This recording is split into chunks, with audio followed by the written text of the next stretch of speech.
Hi friends, welcome to VAP Vasni channel. இன்றைக்கி என்ன பார்க்க போகிறோன்னா, ப்ரெட்டில் முட்டை வச்சு நம்ம இன்றைக்கி கேக் எப்படி பண்ணலாம் தான் பார்க்க போகிறோம். அவனே இல்லாமல் நம்ம வீட்டிலேயே இருக்கிற பொருளை வச்சு நம்ம கேக்கு பண்ண போகிறோம்.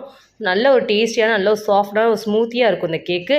நல்ல ஒரு டேஸ்ட் இருக்கும். வீடியோ ஸ்கிப் பண்ணாமல் லாஸ்ட் வரைக்கும் பாருங்கள். அப்போ தான் நான் எப்படி பண்ணுறேன்னு தெரியும். என்னோடய சேனலை ஃபஸ்ட் டைம் பார்க்குறோம் அப்படின்னா சப்ஸ்கிரைப் பண்ண கிளிக் பண்ணிக்கோங்க. பக்கத்தில் இருக்கிற பெல் ஐக்கானை கிளிக் பண்ணும்போது ஆல் அண்ட் ஆப்ஷன் கொடுத்தீங்கன்னா நான் போகிற வீடியோஸ்லாம் ஆன் த ஸ்பாட்டில் வந்து சேரும். வாங்க வீடியோஸ்குள்ளே போகலாம். கேக்கு பண்ணுறதுக்கு தேவையான இன்க்ரீடியன்ஸ் இவ்வளோ தான். இந்த பொருளை வச்சு தான் நம்ம கேக்கே பண்ண போகிறோம். நல்ல ஒரு டேஸ்ட்டு, நல்ல ஒரு சாஃப்ட் இருக்கும். நம்ம போட்ட முட்டையும் தெரியாது, நம்ம போட்ட ப்ரெட்டுமே தெரியாது. எல்லாம் நல்லா மேக்ஸ் ஆகி நல்ல ஒரு ஃப்ளேவரில் இருக்கும். எப்படி பண்ண போகிறோம் அப்படின்னு வாங்க பார்க்கலாம். ஸ்டவ்வை ஆன் பண்ணிக்குவோம். அடுப்பை பற்ற வச்சுக்கலாம். நம்ம ஒரு பேன் வச்சுக்கலாம். இப்போ நம்ம சர்க்கரை 2 ஸ்பூன் சேர்த்துக்கலாம். சேர்த்து நம்ம கேரமல் தான் செய்ய போகிறோம். வெறும் சர்க்கரையை பேனில் நல்லா ஃப்ரை பண்ணி எடுத்துக்குவோம். ஃப்ரை பண்ணதுக்கப்புறம் லைட்டாக மெல்ட் ஆகும்போது நம்ம ஒரு 2 ஸ்பூன் கிட்ட தண்ணி சேர்த்துக்கலாம். சேர்த்து நல்லா மிக்ஸ் பண்ண போகிறோம். ரொம்ப தண்ணி ஊற்றக்கூடாது. ஒரு சும்மா லைட்டாக நம்ம 2 ஸ்பூன் அளவுக்கு தண்ணி ஊற்றினா போதும்.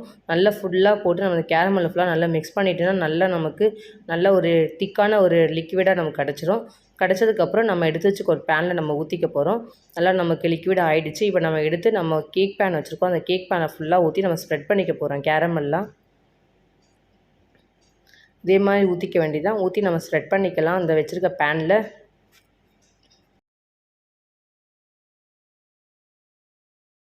ஃபுல்லாக ஸ்ப்ரெட் பண்ணிக்கணும் நம்ம வச்சுருக்க பேனில். அப்போ தான் நமக்கு ஒரு கோட்டிங் கிடைக்கும். ஸோ நம்ம எடுத்து வச்சுக்க பிளாக் கிரேப்ஸ், ட்ரை ஃப்ரூட்ஸ் இருக்குது, அதெல்லாம் நம்ம சேர்த்துக்க போகிறோம். ஒன்றா ஃபுல்லாக நம்ம அப்ளை பண்ணி சேர்த்துக்கலாம். நம்ம எடுத்து வச்சுக்க எல்லா கிரேப்ஸையும் நம்ம பண்ண அந்த கேரமில் கேக் பேனை தூக்கி நம்ம அப்படியே ஃப்ரீசரில் வைக்க போகிறோம். ஒரு 1 ஹவருக்கு நம்ம ஃப்ரீசரில் வச்சிடலாம். ஏன் நம்ம ஃப்ரீசரில் வைக்கணும்? நம்ம கேரமிலோட கோட்டிங்லாம் நமக்கு கேக் பண்ணும்போது நல்ல ஒரு டேஸ்ட்டு கொடுக்கும். ப்ரெட்டு நம்ம 4 ப்ரெட்டு இன்றைக்கி எடுத்துருக்கோம். அந்த 4 ப்ரெட்டை ஃபுல்லாக நம்ம ஸ்லைட் பண்ணிக்க போகிறோம். கத்தியால் எல்லா ப்ரெட்டையும் நம்ம ஸ்லைட் பண்ணி ஃபுல்லாக நம்ம பீசஸாக போட்டு நம்ம டிவைட் பண்ணி பிரித்து எடுத்துக்க போகிறோம். ப்ரெட் பீசஸ் ஃபுல்லாக நம்ம கட் பண்ணி எடுத்தாச்சு. இப்போ நம்ம எடுத்து வச்சுருக்க முட்டையை சேர்த்து நம்ம ஒன்றா இப்போ நம்ம பீட் பண்ணி எடுக்க போகிறோம்.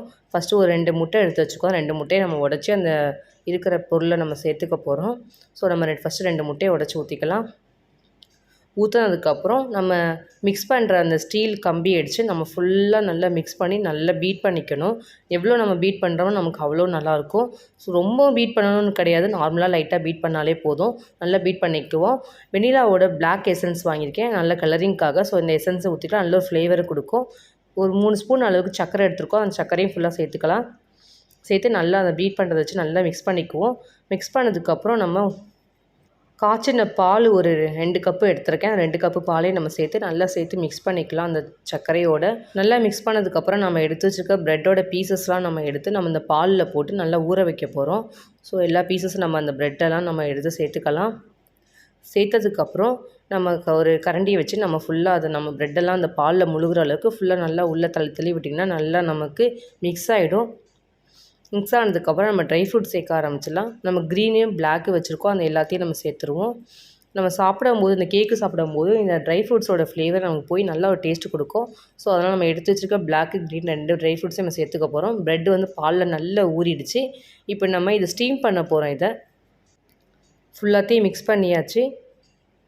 நம்ம ஆல்ரெடி ஃப்ரிட்ஜில் நம்ம கேரமல் பேன் நம்ம வச்சுருக்கோம். அந்த கேரமல் பேனில் நம்ம எடுத்து வச்சுருக்க மிக்ஸ் பண்ணி வச்சுருக்க அந்த பால் ப்ரெட்டையும் சேர்த்து நல்லா ஆட் பண்ணி நம்ம வீட்டில் இருக்கிற இட்லி குண்டால தான் நம்ம ஸ்டீம் பண்ணி எடுக்க போகிறோம். அடுப்பை பற்ற வச்சுக்கலாம். இட்லி குண்டான எடுத்து வச்சுக்கலாம். நல்லா கேக் வேகிற அளவுக்கு நம்ம 2 கிளாஸ் அளவுக்கு நல்லா தண்ணி ஊற்றிக்கலாம். தண்ணி ஊற்றி நல்லா கொதிக்கணும். ஃபஸ்ட் நம்ம கீழே ஒரு சின்னதாக சில்வரில் மாதிரி சர்க்கிள் மாதிரி நான் யூஸ் பண்ணுறேன். ஏன்னா அந்த வைக்கிற நம்ம கேக் பேன் நமக்கு உள்ள தண்ணிக்குள்ளே டேரெக்டாக போகக்கூடாது. ஸோ அதோட ஸ்டீமில் தான் நம்ம குக் ஆகணும். ஸோ அந்த கீழே நம்ம ஒரு சர்க்கிள் மாதிரி நான் யூஸ் பண்ணிவிட்டு அதுக்கு மேலே நான் கேக் பேனை தூக்கி நான் உள்ளே வச்சுட்டு இட்லியோட மூடியை தூக்கி நான் நல்லா க்ளோஸ் பண்ணிடுறேன். அடுப்பை ஃபுல்லாக ஸ்லோலியே வச்சுட்டு நல்லா 30 மினிட்ஸ் கிட்ட நம்ம அந்த கேக்கை நல்லா குக் பண்ணி விட்டுக்கலாம். நல்லா குக் ஆகணும். நமக்கு எவ்வளோ நல்லா குக் ஆகுதோ சாஃப்ட்னஸ் நமக்கு அவ்வளோ கிடைக்கும். ஸோ நல்லா ஒரு 1/2 hour கிட்ட ஆகிடுச்சு.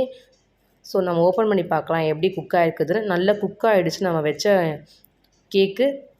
ஸோ நம்ம வச்சுருக்க அந்த கேக்கை நம்ம வெளியில் எடுத்து நல்லா சில்னஸ் போகிற வரைக்கும் கொஞ்சம் வெயிட் பண்ணுவோம். போனதுக்கப்புறம் நம்ம ஃப்ரீசரில் திரும்பி இதையும் நம்ம 1 ஹவருக்கு நல்லா போட்டு ஃப்ரீஸ் பண்ணி நம்ம எடுக்க போகிறோம். ஃப்ரீஸ் பண்ணும்போது நல்ல ஒரு ஐஸோட நமக்கு நல்ல ஒரு சாஃப்ட்னஸ் ஸ்மூத்தியோட நல்லாயிருக்கும் அந்த கேக்கோட டேஸ்ட்டே. நான் ஆல்ரெடி ஃப்ரிட்ஜில் வச்சு நான் ஒரு 1 ஹவர் கழித்து நான் எடுத்துகிட்டு வந்திருக்கேன். எடுத்துகிட்டு வந்ததுக்கப்புறம் காமிக்கிறேன் உங்களுக்கு எப்படி இருக்குதுன்னு பாருங்கள். கேக்கை நம்ம ஒரு வேறு பிளேட்டில் மாற்றிக்கலாம். ஈஸியாக தான் இருக்கும் நம்ம இதை எடுக்கும்போது. ஸோ நம்ம ஒரு பிளேட்டில் மாற்றியாச்சு. பாருங்களேன், அந்த கேக் கட் பண்ணி நான் உங்களுக்கு காமிக்கிறேன் எப்படி இருக்குதுன்னு. நல்ல ஒரு சாஃப்ட்னஸோட நல்ல ஒரு டேஸ்ட்டாக இருக்கும். நம்ம ஊற்றின பாலும் தெரியாது, ப்ரெட்டும் தெரியாது, முட்டையுமே தெரியாது. இந்த 3மே நம்ம ஊற்றிருக்கோமானே தெரியாது. அந்தளவுக்கு டேஸ்ட் ஒரு ஸ்மூத்தியான சாஃப்ட்னஸ் இருக்கும் அந்த கேக்கில். இன்றைக்கி என்னோடய ஸ்டைலில் உங்களுக்கு நான் ப்ரெட்டு வச்சு அவனே இல்லாமல் கேக் எப்படி பண்ணலான்னு உங்களுக்கு நான் செஞ்சு காமிச்சிருக்கேன். இதே மாதிரி நீங்களும் உங்கள் வீட்டில் செஞ்சு பாருங்கள். செஞ்சு பார்த்துட்டு டேஸ்ட் எப்படி இருந்துச்சுன்னு கமெண்ட் பண்ணுங்கள், லைக் பண்ணுங்கள், ஷேர் பண்ணுங்கள், சப்ஸ்கிரைப் பண்ணுங்கள். பக்கத்தில் இருக்கிற பெல் ஐக்கானை கிளிக் பண்ணிவிடுங்க. Thank you friends.